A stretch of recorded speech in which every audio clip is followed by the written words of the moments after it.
Imagine a volcano that erupts ice instead of lava. These cryovolcanoes exist on moons and planets in the outer solar system. These cryovolcanoes exist on moons and planets in the outer solar system, like Saturn's moon, Enceladus.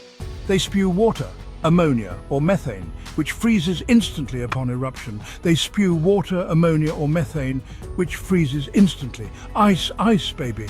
These eruptions create stunning icy landscapes and contribute to the unique geology of these celestial bodies. 1.